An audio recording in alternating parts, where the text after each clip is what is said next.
Today we are going to actually make something. Today we're going to make a hat using stitches you already know, but we're going to learn two new things today. The first thing we're going to learn is a new way to work into the base chain, which I call the pretty method. If that doesn't work for you, you can continue to insert the hook however you have been in your base chain. For this pattern, it does not matter. The second thing we're going to learn is a different way to insert the hook called back loop only. You'll see this abbreviated in your pattern as BLO, and the stitch we're going to use is the single crochet. So it would be a single crochet worked in the back loop only, and if you saw this in a pattern, it would be SC space BLO.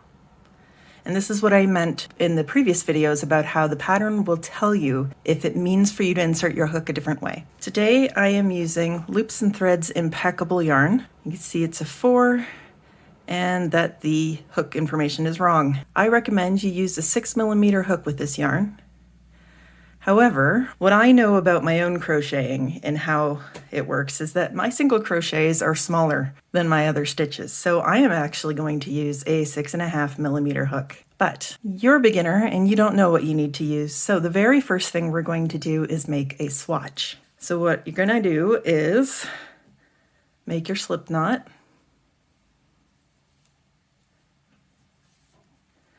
And now we're going to chain 21. We want our swatch, which is just a small piece of fabric that's made using the stitch pattern of your pattern. We want our swatch to be big enough so that we can measure 4 inches. So I'm going to start with 20 stitches. And since we're doing single crochet, we need 20 chains plus 1 more to be our turning chain. Refer to the how to do a single crochet video if any of that's confusing for you. So here we go. 1, 2, 3, staying as loose as you can, but not messy. 4, 5, 6, 7, 8, 9, 10, 11, 12, 13, 14, 15, 16, 17, 18, 19, 20, 21. So that's 20 chains for our stitches and 1 chain as our turning chain.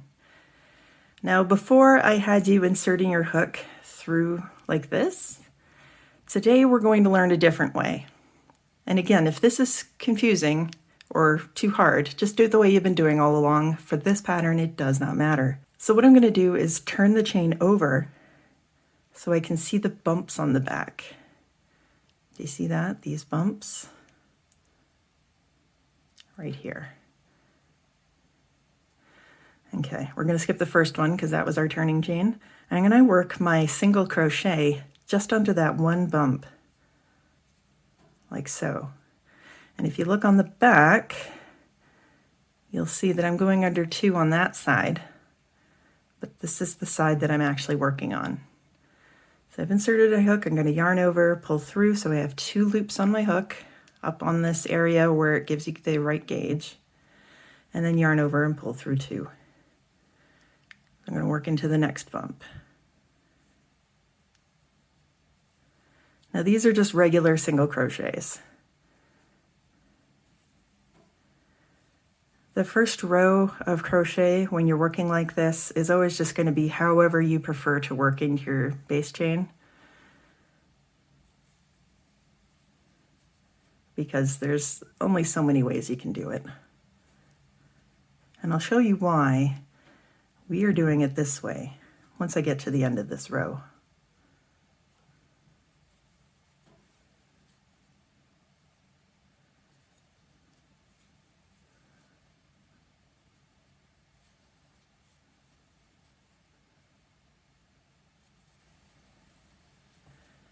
All right, so my camera died while I was making this row, but I think you understood what I was doing. I did 20 stitches. Here's the top. Those are those V's we worked under before. Looks pretty normal. The difference is if you look on the bottom, you've got more V's. I like to call this the pretty method of working into the base chain because it gives you that look. Now you probably noticed that the V's on this side they look looser than the V's on this side, and that's just how base chains work. They tend to be tight. Yours might be tighter than mine. You might have like a bit more of a curling thing happening, As long as you can pull it straight, it'll work fine for this pattern. So let's go ahead and learn the new way of inserting our hook to make back loop only stitches. So since we're doing single crochet, we need to chain 1 and turn. Now before, we were working under both bars here, right? But for back loop only, we have to look at these two as separate things, this being the front loop and this being the back loop.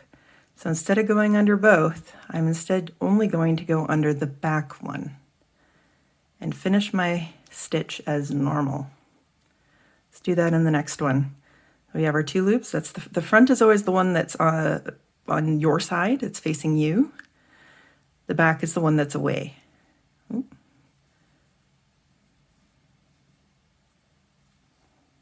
Okay, let's do it again. Into the back loop, not the front, the back. And we're going to do that all the way across.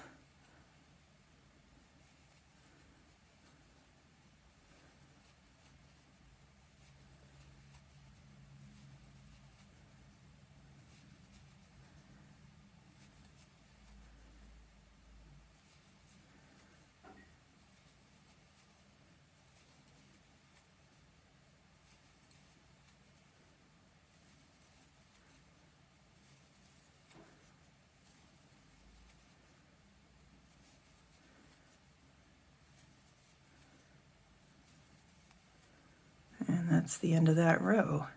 And you can kind of see that we've got a bit of a ridge running down. That's what it's supposed to look like. Okay, on this side, it's kind of a valley. It's hard to see with just 2 rows. So let's make another one. So chain 1 for a turning chain. And again, we're going to work into the loop that's farthest away from us. So this is the front loop, that's the back loop. So under the back loop, do your stitches normal. Now single crochet in the back loop only is quite common. It's often used for imitating knitted ribbing because it has that sort of texture and it is more stretchy.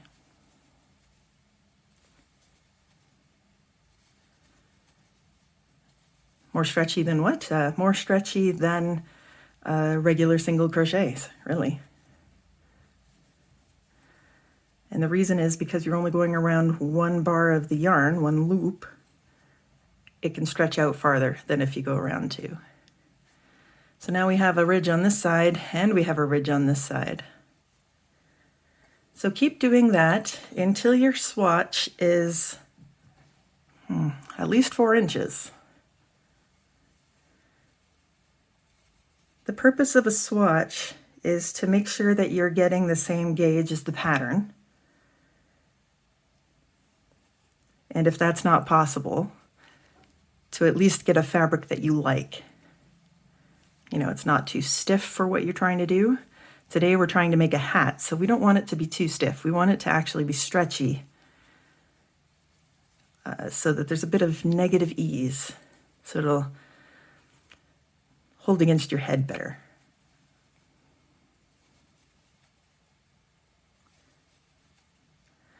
So you can see the swatch as being multi-purpose.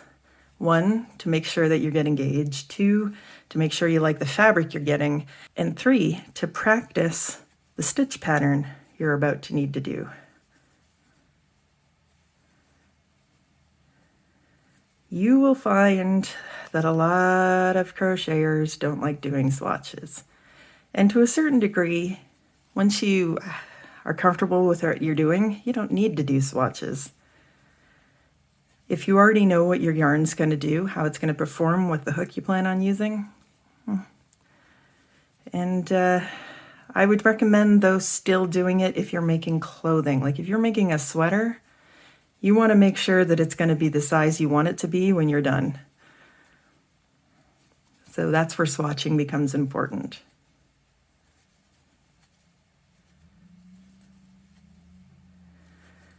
So keep going until you've got about 5 inches of height on this. All right, so I have finished my swatch. It measures approximately 5 inches in length. You see this, roughly. Close enough. The goal was more than 4. So you can see I've got this ridged texture. Okay, it should be the same on both sides, although alternating, right? And when we do it, stretch it this way, it's nice and stretchy. All right, so now I want to, don't stretch it until after you've measured it, maybe. We want it to be its normal, the way it normally would be. Now you're going to need a ruler. I don't know where mine is, but I have this tape measure I got in a kit, I think. And we are going to measure a 4-inch section. Okay, so basically, I'm going to move my camera in closer here. You want to pick something on this fabric that you can recognize from each stitch. I'm going to go with this large loop right here. Okay, and I'm going to put my tape measure so it matches up with the left side there. And now I'm going to measure down. Try to keep your row as straight as you can. Okay. So I seem to get to the end of this from here to here. So now I'm going to count how many of those big loops there are in that distance. So 1, 2, 3, 4, 5, 6, 7, 8, 10, 11, 12. So I'm getting 12 stitches over 4 inches. I'm going to write that down because I am going to forget. So I just have a piece of scrap paper here. So I get 12 stitches to 4 inches. All right. Now I'm just going to turn it this way so it's easier to film, but we're going to measure in the opposite direction. Now the easiest way to do this with this pattern is with your ridges, which are a little hard to see on the screen right now, but I'm going to use that same large loop that's running this way now as my end point. And then we're going to measure 4 down. Now this one, the last one I did through the camera and I had a hard time. So let's see, I have 1, 2, 3, 4, 5,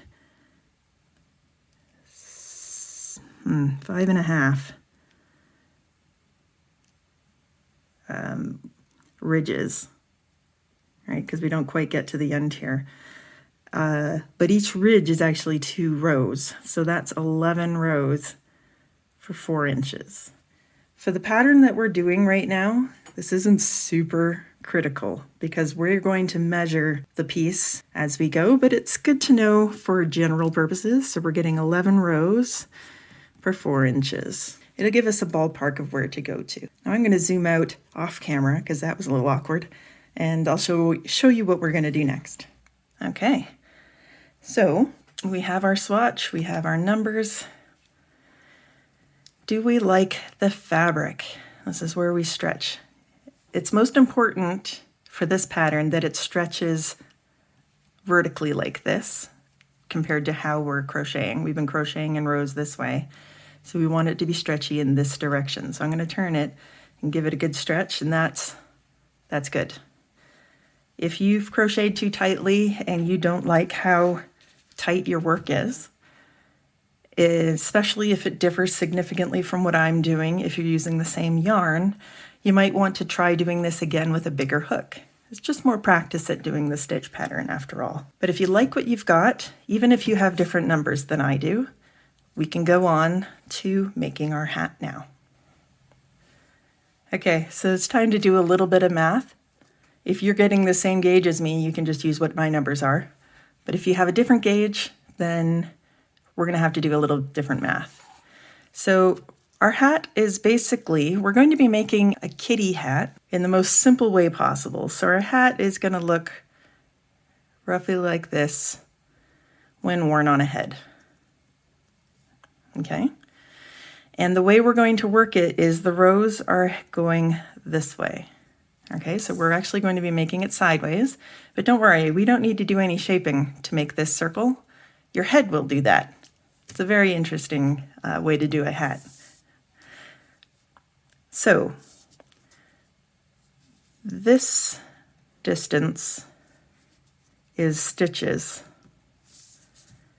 and going around the hat like that is our rows. Okay, so since the stitches are the easy math, let's start with that. So an average height for a hat that has no brim, like this hat won't have a brim on it, is about 9 inches for an adult. So here we have 12 stitches and 4 inches. That's 3 stitches per inch, right? And we want 9 inches.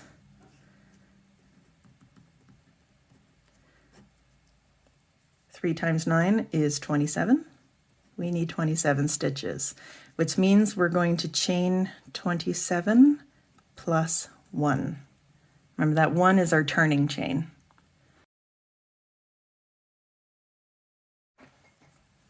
All right, so let's make a hat. I've got a basic sort of pattern figured out. I'm going to chain 27 plus 1, or 28 chains, and I'm going to do single crochet in the back loop only for 55 rows, and then measure to see where I am to make sure I'm happy.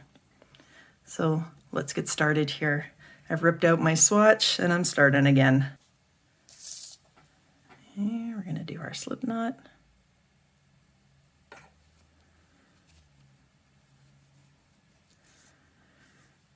And chain 28.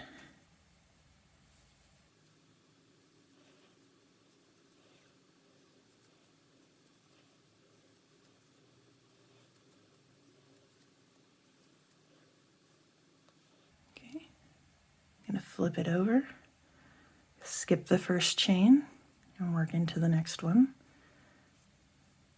With my single crochets, I should have 27 stitches.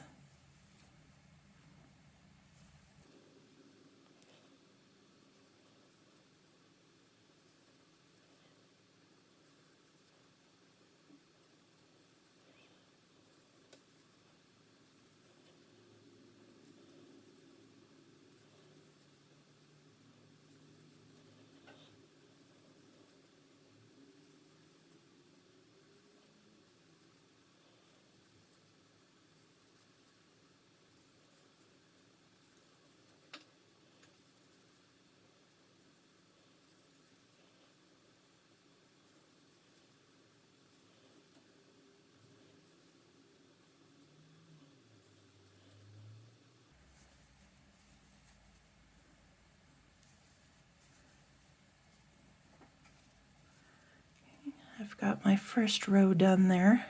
You can see when left to its own devices, it's kind of curling around on itself. That's pretty normal for single crochet. We've got our stitches there. Should be 27. I'm going to count now. 2, 3, 4, 5, 6, 7, 8, 9, 10, 11, 12, 13, 14, 15, 16, 17, 18, 19, 20, 22, 23, 24, 25, 26, 27. Yay! Let's do the next row. Chain 1. And we're working into the back loop only, so you need to turn the piece towards yourself and find that back loop and do your single crochet as normal. Back loop and across.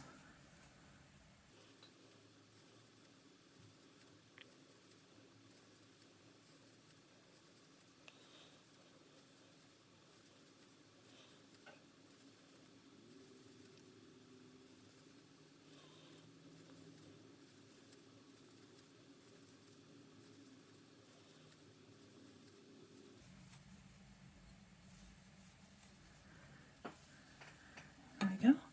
Still a little curly. That's fine. This seems a little shallow. I hope this works. My hat's going that way. We'll see. So just keep doing your rows until you get to the length you need. Remember, you're aiming for about an inch or so smaller than the circumference of the head that the hat's going to go on. All right, now we're back, and I've done 54 rows, and I thought I would check to see how I'm doing. Now my tape measure is saying almost 17 inches wide, but it looks, when I fold it over, it's starting to look like it's hat size now, and it can stretch. So I tested it on myself, but I'm going to show you here on this foam head that I have.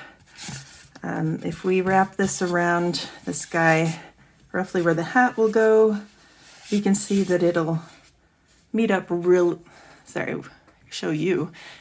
meet up just fine. It's not too tight, it's not too loose. He doesn't have any hair, so I think I'm going to stop there. What you can do is just wrap this around your own head. I recommend putting the middle to the back of your head, so maybe in a mirror you can see when you join these together, just with your fingers, if it's close enough. Remember, there's a certain amount of stretch to this, so close enough is fine. Now, what do? There's a lot of options for how we can tie these two ends together. I think normally I might slip stitch, but we haven't learned how to do that yet, so we're just gonna sew it. So the first step is to get rid of this last loop. This is where the hook went in. And if we just leave it like that, you can pull on this end and it'll just fall apart. So this is what we're gonna do. We're going to put it down to a more reasonable size here. I'm going to leave an end that's about 6 inches long. If you want, you can measure with your crochet hook. My crochet hooks are 6 inches long. But anyway, just give yourself a lot of room for error later. So take your loop, you grab your yarn. If your hook's still in here, you can grab it with your hook. You pull it through the loop all the way and then tighten it down. Now those stitches aren't going anywhere. We've got a knot at each end, and that's the only place we have knots. Okay, I think before we seam it up, we're going to deal with these ends. There's one over here, and then there's one down here. So your starting end and your ending end, I guess. So let's weave those in. Okay, so I said in the shopping video that I prefer plastic needles, and this is the one that I'm using. I guess it's not that different from those orange ones that Michael's had. At any rate, you want something that's got a big enough eye for your yarn to fit through and not too pointy. It doesn't need to be pointy for this. If you're using very, very thin yarn, pointy might be an asset. So the way that I thread my needles is I put the yarn over the needle tightly and I pinch it really close. I pull that out and then I put that through the eye. And that's how I thread those kinds of needles. Now we need to weave in this end. I'm going to flip it over because this is the side the end wants to be on. This hat will be reversible. I mean, it'll be the same on each side, so it doesn't matter what side you weave your end in on, you're going to want it to be very hidden. So I find, because this is our base chain row, see how pretty that is? It's only from experience that I can see my stitches are going the other way. That's how I know this is the base chain, because it otherwise looks very similar to our last line of stitches. This is just more loose. All right. So I'm going to skip this first row for weaving purposes and go up to the second row. So I'm just gonna sort of weave it around. Don't pull it too tightly until I get up to here. So I see these, this is the base of that single crochet. Most of it, there should be three bars, but the first one, we're just going over 2. There's the third, and then 1 and 2 of the next. And do this for, I don't know, about an inch, inch and a half, 2 inches, depends on how long your end is. I'm just gonna do one more. Now, if you were using a very slippery yarn, you're going to want to do this a lot more securely, but we'll leave that for a more advanced video. Okay, now I'm going to go back the way that I came. So this is the last bar that I went under. So I'm going to go over that one so I don't pull the yarn out again and go under the next two. Now, see here, this is part of the yarn that we've already woven in. I'm going to try to stab my needle through it like that on the way back.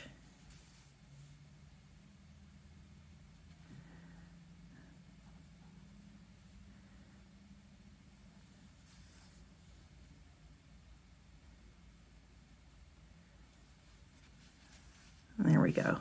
For this yarn, that's good enough. It's not super slippery. If you had a more slippery yarn, I would use the needle to get up to the next sort of area here and weave under those stitches as well, just to be extra sure. We're going to cut the yarn pretty close and then we're going to pull like that, and now you can't even see it. Let's do the other side. Okay. So again, to thread my needle, I fold it over, pinch it tight, and then put that through the eye.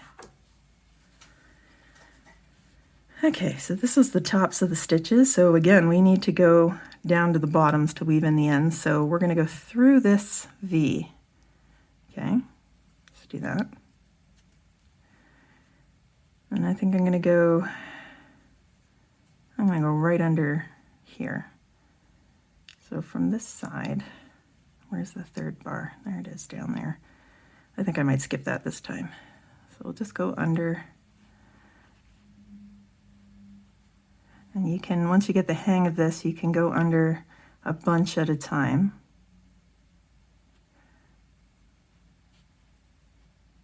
Like that. I'm making sure, like I've had to pull that tight to get it all the way through, but then I'm pulling it back out so it doesn't, like if I pulled that more, it's gonna really skew how your piece looks. So just keep it nice, and you wanna keep it at the same sort of size as your finished project will be. So this is the last bar I went under. I'm gonna go over that one and under this one. Try to go through that yarn that I wove in. See if I can do that again, because that was, there we go. Nice. And then go right back. I'm not going to go right to the end, but close to it. And again, that's good enough for our purposes here. I'm going to cut this off fairly close. And then make sure I didn't change what that looks like. I need my camera pretty far away for this, so hopefully I don't move out of the shot. I've got my piece folded in half, and again, the front and the back look the same, so it doesn't matter how you do this. And I've got my rows of V's sort of lined up. There should be the same number of V's on each side. And if there's not, I'll show you how to fudge if it comes up. All right, so we're just gonna sew it together. And because it's a hat, and this is, if we just sew this, we're gonna end up with a tube, right? So what we need to do to make it into a hat is sew across the side and then across the top. So we want to have a piece of yarn that's long enough for that. So I think I'll do like, okay, so I'll go off the side so that I have an end to weave in, right? And I'll do one length and then two lengths. And then I think I'll do 2 lengths across the top as well. And then I'm going to leave some extra just in case and cut that. And if it's not enough, that's fine. We can join some more yarn on if we run out. So I'm putting it onto my needle, and I'm pulling a lot of it through the other side just so it's not as long to sew with. All right, so we've got these two together. I'm gonna go in now. Hopefully that wasn't too jarring. And what I'm going to do is go under the back loop of this and under the front loop. Can't do it while looking through the camera. Through the front loop of this one. And I'm going to pull my yarn through and leave a bit of an end. You'll want to hold on to that so you don't just pull it out while you do the next couple of stitches, okay? So we're going to go to the next stitch. We're going to go under the back loop and then under the front loop. Again, I keep trying to do it while looking through the camera and that does not work. All right. And next stitch.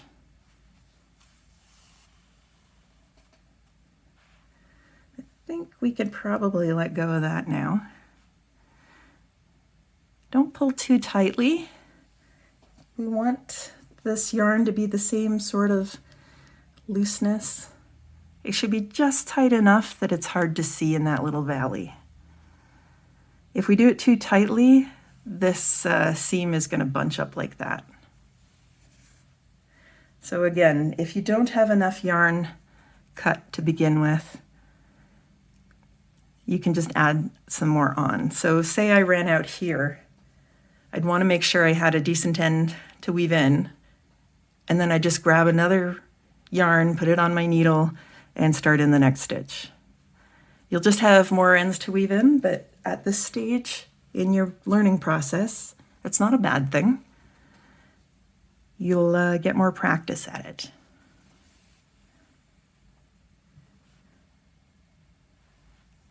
So I'm just doing, basically I've got 4 bars there and I'm going under the middle 2, or you can think of it as the back loop of this front row and the front loop of the back row, if that helps. And we're just going to make our way up. This is the simplest way to seam something up. I believe it's called a whip stitch. If you're a little more advanced, you could be slip stitching up, and we'll cover that in a later video. We could slip stitch up the side, and you would insert your hook the same way I'm inserting the needle, under the back loop there and under the front loop there to do your slip stitch. Metal hooks, man.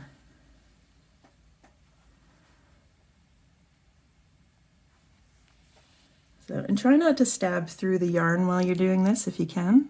Just make sure you're going under the 2 bars of yarn.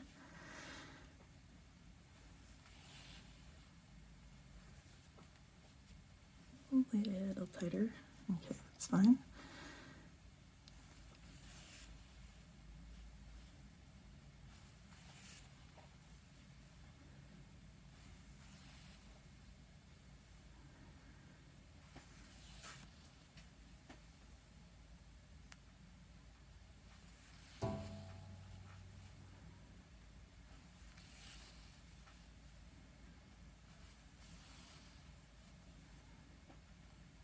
Okay, I'm getting to the end and it looks like I'm going to match up. I seem to have 2 stitches on this side and 2 stitches on this side. Now if you didn't, maybe check a little sooner than I did with only 2 stitches left to go. If you didn't, you could go, say you had too many on the front side here, you could just go under there and then under the next one to decrease like that. And if the problem was you had too many on this side, you could go under one here, one there, and then under there to decrease. But we don't need to do that. Go me. So let's just do those last 2. Got a decent amount of yarn left, so I think I might have enough. Here we go, at the corner. I'm going to turn my piece here. Now across the top is going to look different. This is going to be on top of your head. No one's going to see it unless they're taller than you. And even then, it's supposed to look like a cat, and cats are furry, so, you know, it's fine. So what I'm going to do is I'm going to make sure that it's matched up as well as possible. Okay.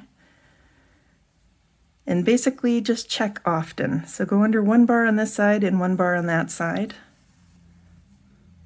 Don't pull too tight. And we're going to go into there and under there. Make sure we don't split the yarn.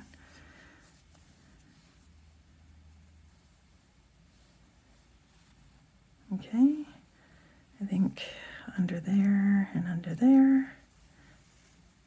Just one bar of yarn on each side.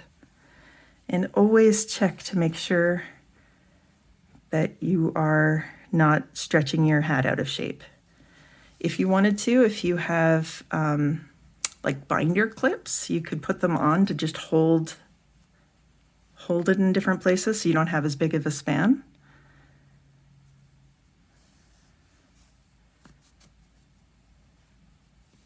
And I find, especially for this small of a seam, just laying it out after every stitch works fine. And again, if you would run out of yarn at this point, it's the same thing as on the side.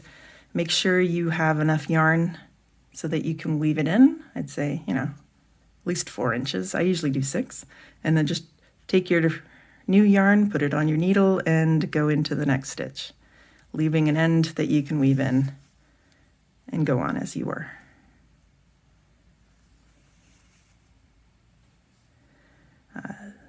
The benefit to guessing right about the length of this yarn is that you have fewer ends to weave in. Under 2 there, you and you. So just trying to find the bars that are at the top most. And if I think that was too far. Oh well. If I was slip stitching across, I would do the same thing. I'd be finding 2 bars and inserting my hook under, just like I'm doing with the needle.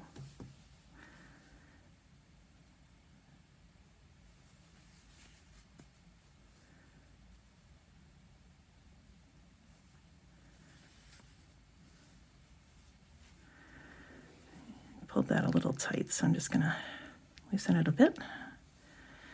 The yarn is getting very twisty, so I'm just gonna try to untwist it a bit. Problem appears to be that I'm making loops with this yarn in a way that it unspins. You see, we've got multiple strands. If we do it like this, it's doing this to my yarn. So it might do that to you. Don't worry about it. Just hold your project up and let the needle dangle. It'll sort it out. And we're almost there.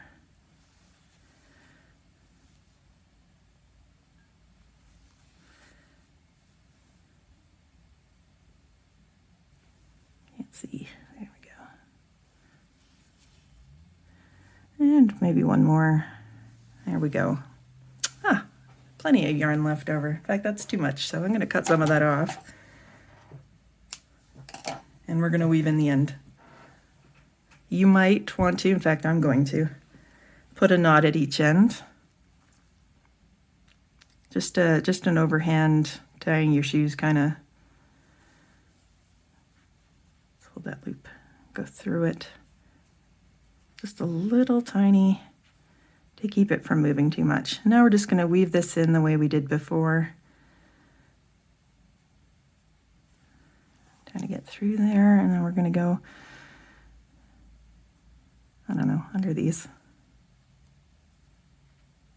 for about 1 inch or so. Oops. Maybe cut that yarn a little too small. I'm going to skip that last bar I went under and go back, trying to stab through the yarn we've already woven in.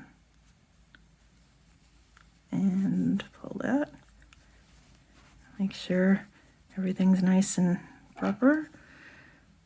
And we're going to cut it right there. All right, let's go down to our initial one.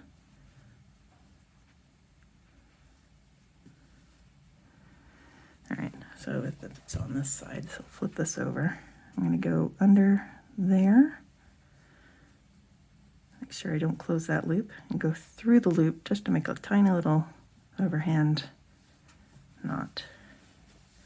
And now let's see where we want to. I think I'm going to go over here.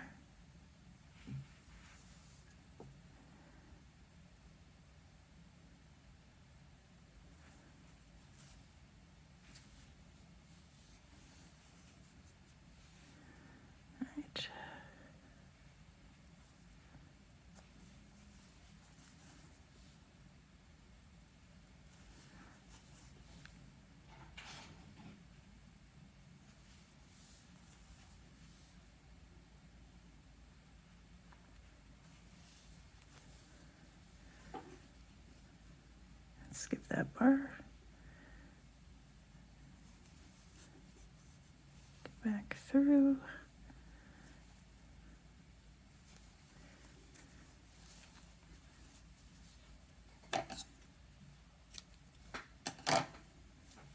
And there we have it. That's your first project finished. Like that. I'm going to go get a shot of this on the head and show you what the finished thing looks like.